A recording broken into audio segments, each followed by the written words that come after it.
Well, good morning, private practice success community. How are you doing on what is an absolutely beautiful Monday morning here in Brisbane? I am sitting out here on my deck in the Queensland heat. I am very hot, but it's such a beautiful day. I really thought I'm not going to sit inside. Yes, there's lovely aircon, but I want to enjoy just being outside and getting some vitamin D as well. Hey Kim, thanks for hopping on. You are the first to join me. What I'm going to do is I've got my laptop here as per usual, and as we wait for more people to join us, I'm just going to share this in two of our Facebook groups. So let's see, the first one is we'll share it in our general private practice success Facebook group. Yeah, there we go. Hey Kim, tell me what you're up to this morning on this beautiful Monday morning. I have already been to the gym, so I've had a fabulous start. Been to the gym, came back, had a shower, had some coffee, had some brekkie, and now I'm ready to speak with you guys. And the next one is we'll put it in starting a successful private practice.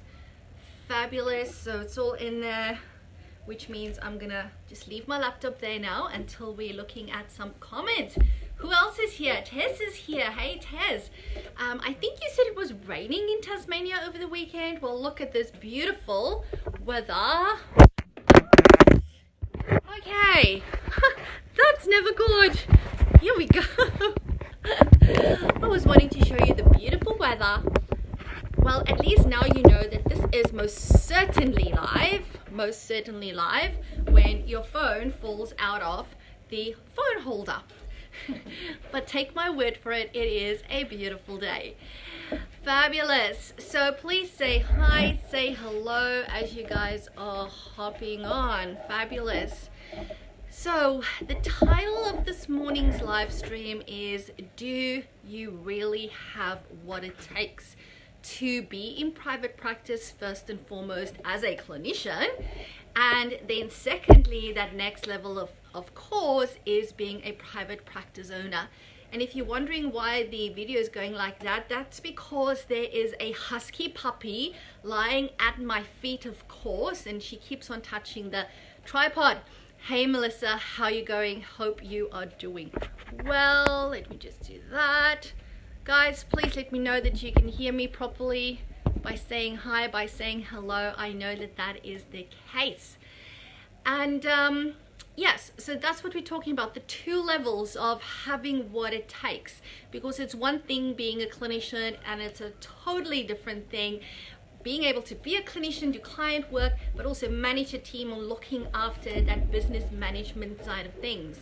And last week, I think it was last week, Thursday, I presented a learning piece in my next level mastermind group all about self-care and really going to that next level, because let's face it, we all know about the importance of self-care.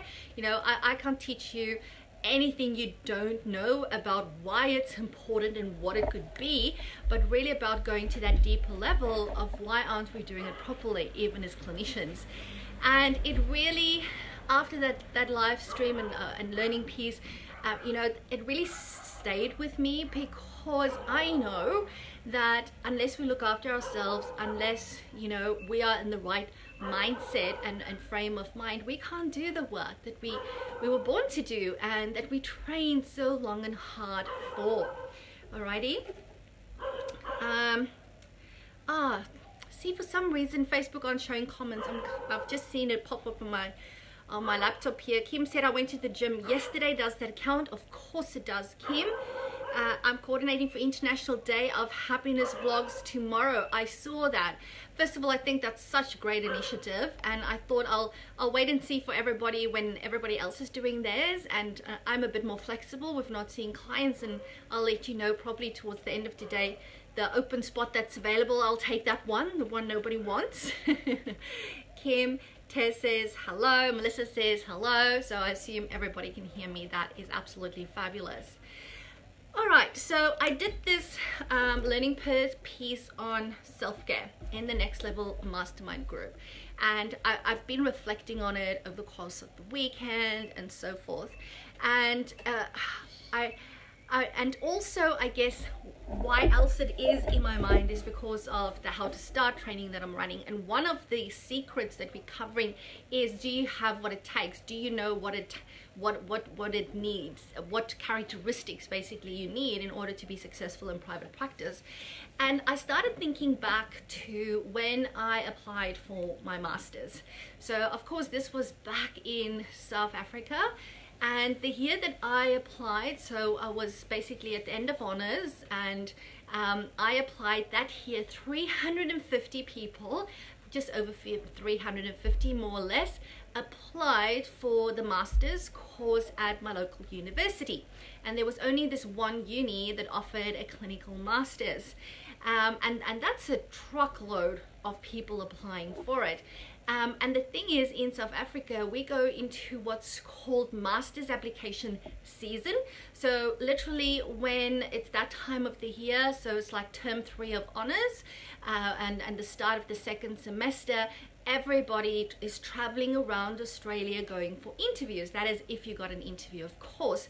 So you basically have to apply at every university in South Africa, because it is so hard to get in. And at my university, as I said, 350 people applied. 40 people from the 350 got invited in to do the interview.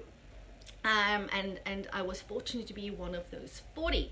And then the interview process was so full on. Okay, it was so full on.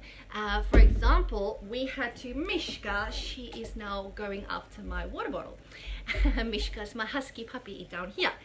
As part of our master's interview process, we had to do the MMPI, which is a very full-on personality assessment, and it takes from memory, it took us about 3 to 4 hours to complete it. So it was all online. You sat with a computer and you had to complete it, which means that when you go for your actual interview, the panel, which was like, at least I think there was something like 15 people on our panel, they have your MMPI results in order to make sure that you're not a psychopath becoming a psychologist, basically. And we had to do that. We had to do like, so you do that and then you go straight into like a research thing, like a mini thesis, where you give this, they give you this hypothetical research that you're doing. You need to do your hypothesis, write out your research methodologies, all of that type of stuff. And it literally takes a whole day of prep, of assessment. Then they take all of that data and then you pitch up for your master's interview. And then you also had this assignment when you go for your interview, and you need to compile a family sculpture. And it's very loose. It's like, it can be literally anything, as long as you go into masters with this thing that you have created to represent your family. And when you start your interview, you start off with your presentation, saying who's who, why you chose that. The panel can ask you questions about it, and then they get stuck into their other more formal questions. So as you can see, it's a pretty intense process in order to get into a master's in South Africa. Now, of course, I don't know how it works here in Australia, because I've never had to apply. And I'm not saying that because I'm saying, oh, look at me, I'm all that. That's not the case. I'm saying that because I think it's a really awesome reminder for all of us how hard we work to do this thing of being an allied health professional, and how we often undervalue the time, the energy, the money, the emotional input that has gone into becoming a psychologist, OT, speechy, or whatever other type of allied health professional you might be. Now, let me just check in here for comments, because I'm more than happy to answer it as we go. Let's have a look. Internet is a tad slower because I'm outside. Here we go. Let's see. Okay. All right. Kim says my heater is on. Is that what weather is like in Melbourne, Kim? Wowzers. I'm sitting here waiting for the sweat to start dripping off my face because it's so hot. Let me just check here. Okay, Facebook is not showing me any comments today.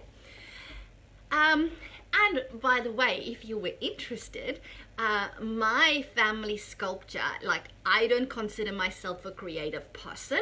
I've actually come to learn that I am actually pretty creative when it comes to problem solving. But when it comes to more artistic stuff, I don't consider myself creative at all. And what I came up with my family sculpture was I went and I said that my family has been a gift to me, and I went in and I had this big red bag, like a Christmas bag, Santa Claus bag, and I had made up little gifts, and I basically said that my family is a gift to me and this is the type of gift they are, why I chose that gift, all that type of stuff. And you know, the questions was pretty personal that they ask. If you think about it, it's not like any job interview. You go and they ask about your family and family relationships and, you know, your personal issues.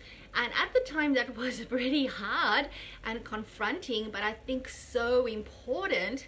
Hey Trudy, thanks for joining. Hey Adam, thanks for joining. Because, you know, as a psychologist, we all have our own stuff. We have our own relationships, good and bad. We have our own issues. And it's so important to deal with that type of stuff. And I think looking back, it was really great that, you know, our master interview panels really looked at, do you truly have what it takes to do this job of being a psychologist? And I clearly remember that the one question that really threw me during my interview was asked by one of my favorite lecturers, and I thought afterwards, how dare you be the one to throw me? Like, you're one of my favorite lecturers and we get along so well. And it was Dr. Fouchier. And he was a health psychologist. He did all the health psychology stuff. I loved my health psychology. He also did a lot of the counseling psychology stuff. He was the only lecturer at that time at the university that actually had his own private practice. And we all just thought he's a god, like, you know, because he actually is doing the practical stuff. He doesn't only have book knowledge, he does it every day. So we all loved him. And he said, and he looked at me and he said, whilst at the interview in front of everyone, and he said, Gerda, you are such a nice person. You've got such a lovely personality. Thank you. And he said, how can you ask me to send you out into the world as a psychologist and allow you to hear the stuff that you're going to hear? Allow you to hear about the trauma and the abuse and the neglect. How can I be okay letting you do that? And that really threw me. I clearly remember the question. I cannot remember what my response was whatsoever. Can't remember. I probably waffled my way through it because I was so nervous. So, you know, I just can't remember my response. I don't even know what I would say today. But it is so true, and it is so important in terms of really knowing, you know, what we do ain't just chatting to people. You know, we're not just like a friend that you talk to over coffee and that you tell, you know, some of your secrets to.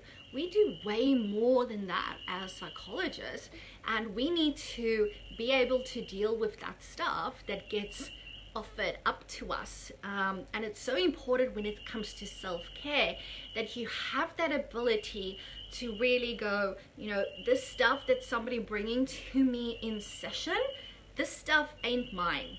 Okay, it doesn't belong to me. And this is such an important mindset and belief that if you want to do private practice day in, day out, you know, like we do in South Africa, five days a week, probably, don't kill me, up to 10 clients a day, 5 days a week, and you want to not be the one going to the loony bin at the end of the week. You want to be able to still be able to be the best psychologist possible. You need to go into every session knowing that my role is to be there for you in this session, to contain this stuff, to help you to own it. But it's not my emotions, it's not my trauma, it's not my abuse, it's yours. And it would be pretty darn disrespectful for me to take your stuff and make it my own.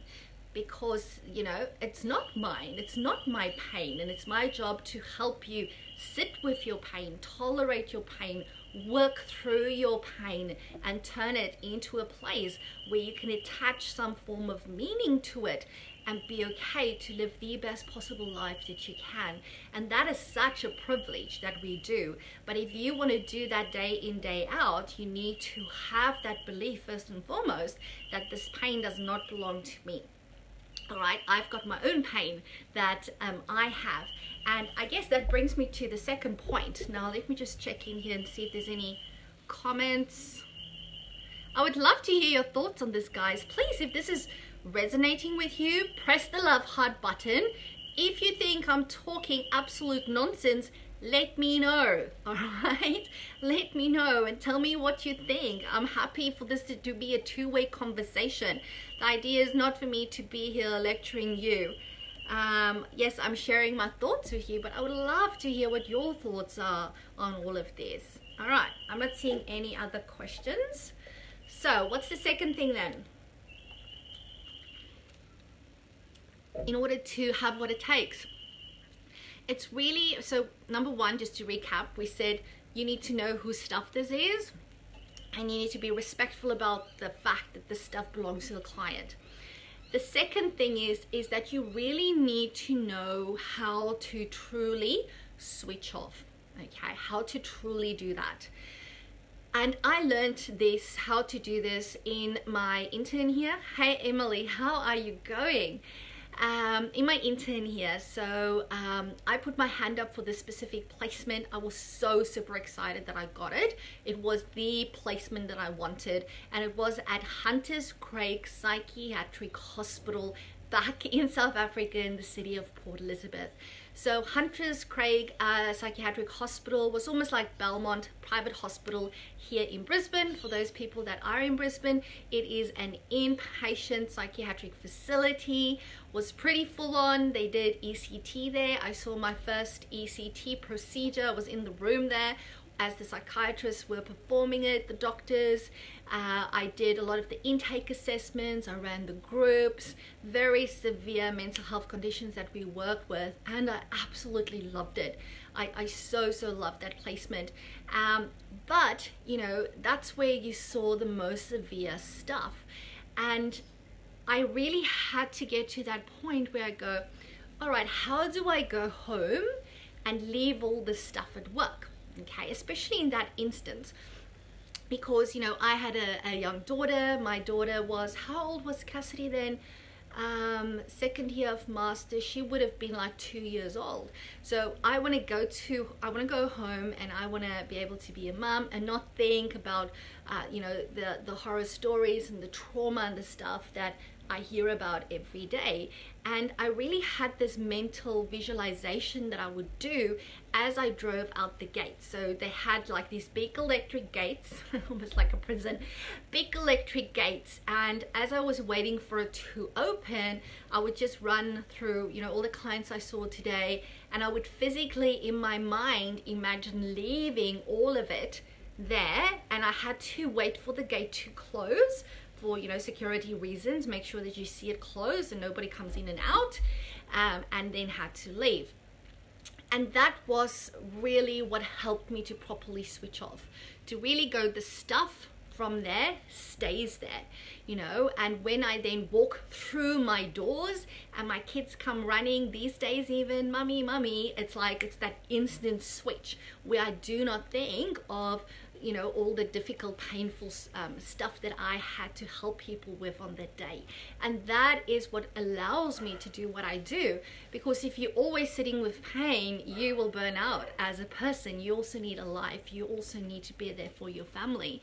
And in the early days when I started my private practice, when I was in solo private practice, when I slowly started to hire team members, I might also still have this thing that the moment I walk out the practice doors and I close that door, I'm leaving the pain there, the pain that my clients had. I leave it all there. Yes, every now and then I'm gonna have a client that might be highly suicidal, but I will have a plan in place where they know that they can, for example, call me on my mobile should they need to talk. But that happens very, very rarely because I manage my clients well in session. So it's really important to think, what do you need to do? Is it a ritual? Is it a visualization? Is it a meditation? Something that you can do to help you truly switch off, not only when you go on holidays, but every day of the week you need to switch off. Okay, whether you have a family or not, even if you are single, you've got no kids, and you go home to a 1-bedroom unit and you can watch Netflix the whole night, you still need to switch off. You still need to recharge, and you cannot carry all that emotional pain and that burden with you. It's just not humanly possible. All right, so that is my second tip. Let's have a look here. I still have 4 people watching. Are you guys like watching whilst driving or walking on a treadmill or something? Because I'm not getting a lot of comments, which I love, by the way. All right, let's have a look. Tess says, when I worked at the prison, I would go to the gym every day after work. Excellent, yes. I find gym a fabulous way of just reflecting, of shutting down, of processing my thoughts, that type of thing. So I love that. Kim says, can you elaborate a little bit more about how you practice leaving your clients? I'm just thinking, if I took on all the trauma that was presented, what a physical and mental wreck I would be. Exactly. Naleep said, learned this the hard way my first 6 months. Yeah. So Kim, what do you mean with elaborate a little more about how you practice leaving your clients? What part of that? So when I talk about leaving, let's say the practice itself, rather than leaving clients, I would have clients during the day. But when I leave the practice, because I did it so often, leaving that psychiatric hospital, it just became this ingrained part that the moment I step over the threshold outside the practice doors, I leave the pain of the clients there mentally in my mind, and I know that tomorrow when I come back and I walk through the doors again, it will still be there.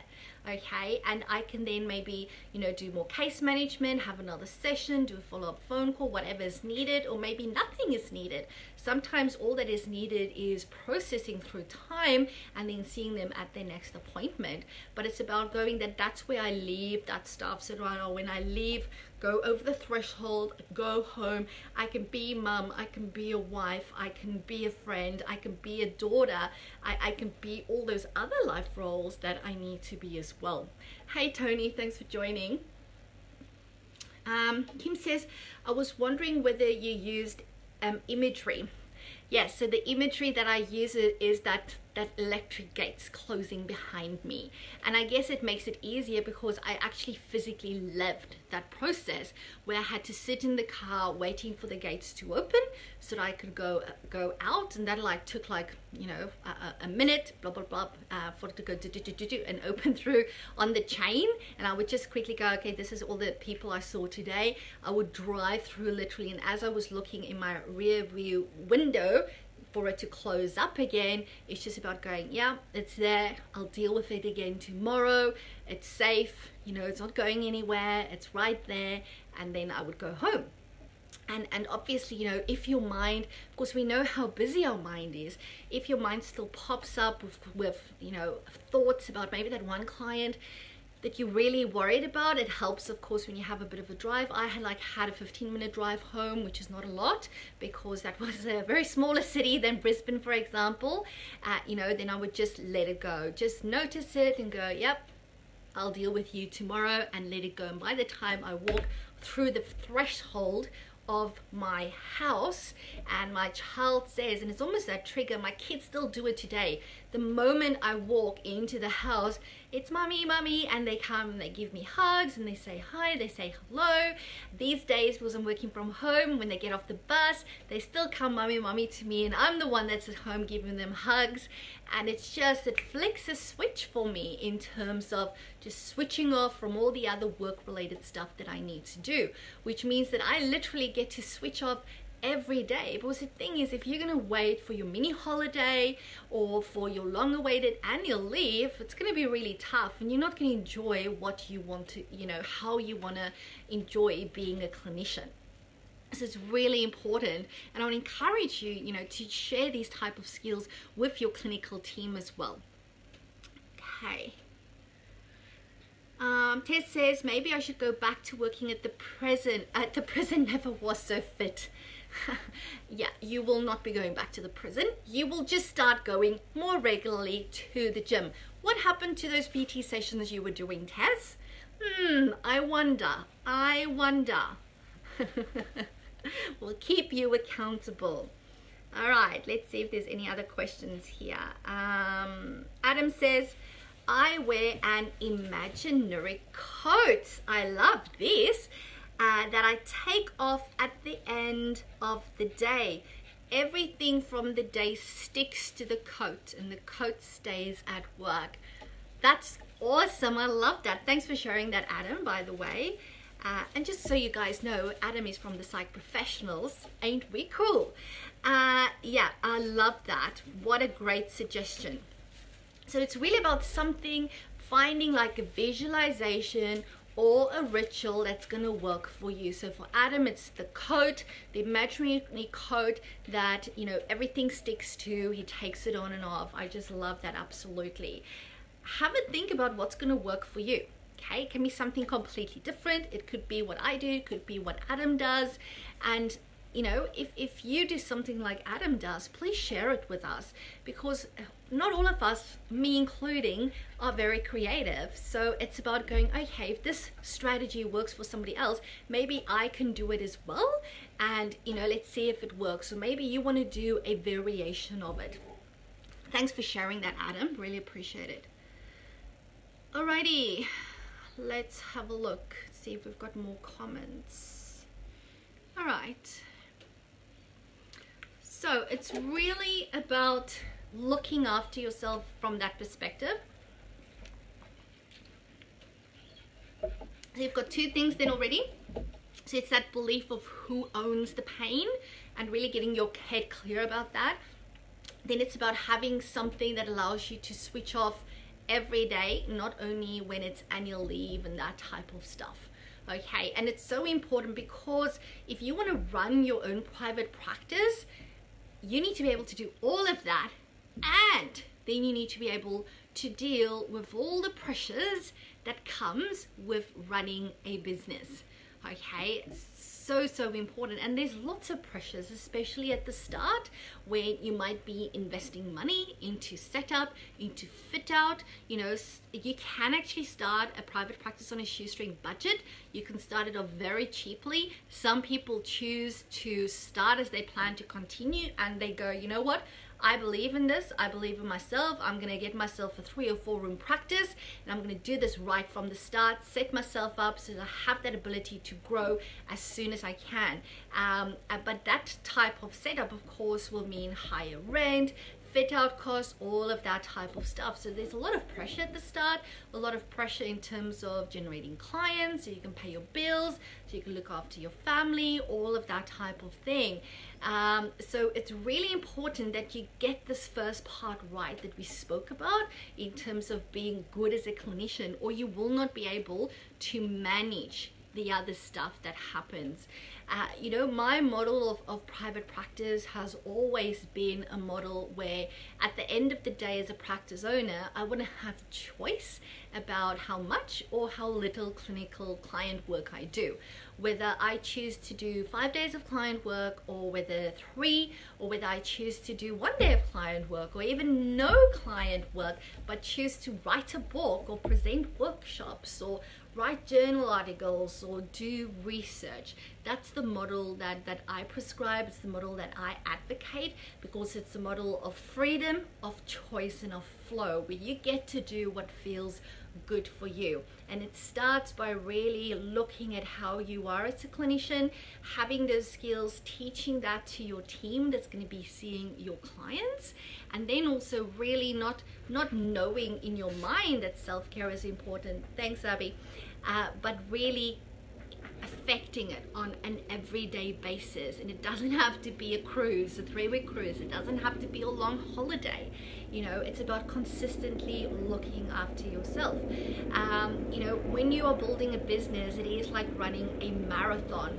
You don't just get to pitch up at the starting line of a marathon and go, yeah, I've got on my, sorry, that's a helicopter. I've got my runners on, I've got my running pants, got my t-shirt, got my cap, might even have a Fitbit on. I'm good to go. I can do this thing called a marathon. Can you hear that helicopter? Just wait for it to pass over whilst I check for comments. Let's have a look here.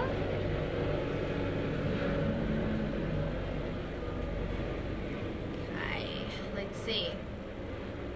All right, so as I was saying, you don't just pitch up for a marathon. You can pitch up for it, you can start running, you might actually do pretty well for the first 1, 2, 3, 4, even 5, maybe even 6 kilometers. But if you do not have the right mindset, if you didn't take up all the steps beforehand to be able to be at that starting line ready to do a marathon, you're not going to make it. Okay, it might seem like you're going to make it for the first 6Ks, but after that you're going to be dead, like not literally, but you know what I mean, in terms of you're going to get cramps, you're going to be tired, you're just going to want to sit down, you just won't be able to do it. And even if you push yourself, you know, you're going to feel it for days afterwards. That is if you make it to the finish line. So it's not just about pitching up. Yes, you have to pitch up, but you need to take all that steps in terms of preparing. It's like an athlete that want to go to the, you know, we've got the Commonwealth Games right now in the Gold Coast. They need to be in form when it starts, and their form and their prep doesn't start 2 days before, 2 weeks, or even 2 months before. It can start up to 2 years beforehand. And it's why I'm so passionate about private practice, doing it right from the start. So a lot of you might know that I am currently in the process of running my online How to Start Your Very Own Ultimate Private Practice Workshop. It is actually kicking off this Friday officially, so you have another 5 days or so to officially join. It's all online. It's run over 7 weeks, where I take you through my 7 secrets to running a successful private practice. Not just only the running of it, but starting it. What is that things that you need to do beforehand so that you can hit the road running when you're ready to take those steps.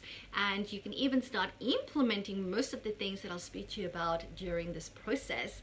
So if you are interested in it, I will put the link in the comments. I actually have quite a number of very well established private practice owners that's been doing this thing for quite some time already in this group. And my question to them was, well, you know, you've been in private practice for many years, you've got, you know, you're more experienced than I am. Why do you want to do this How to Start a Private Practice workshop? And they said to me, well, for $97, Gerda, it is just amazing peace of mind to make sure that I have not missed anything. It is always good to go back to basics. And this is probably my cheapest program yet that I'm running, $97 for 7 weeks, all the secrets for starting your very own ultimate level 5 private practice. I need to run because I'm doing a consult at 11:30 Queensland time. So if you've got any questions on that, please let me know, ask in the comments. If you joined late, or please make sure if you joined the live stream late, go and have a listen to the start of it. I share some very essential skills in terms of really knowing that you've got what it takes, first and foremost, to manage a big client load in order to ensure that when you're ready to take that step to become a private practice owner, that you have those skills to teach your team, but you will also be able to be in a mindset where you can then start to focus on the business side of things. Alrighty, So whatever you're doing on this beautiful Monday here from Brisbane, have a fabulous day. If you've got any questions, if you've got any comments, please feel free to post it in the comments box. I will always come back to it, even if you're watching the recording. And please, I would so love if you could share with us your visualization or your ritual as we spoke about in terms of switching off at the end of the day. Have a fabulous day, everyone. And as always, remember, all you need to do is say yes to your very own ultimate level 5 private practice. I'll speak to you all again very soon. Bye for now.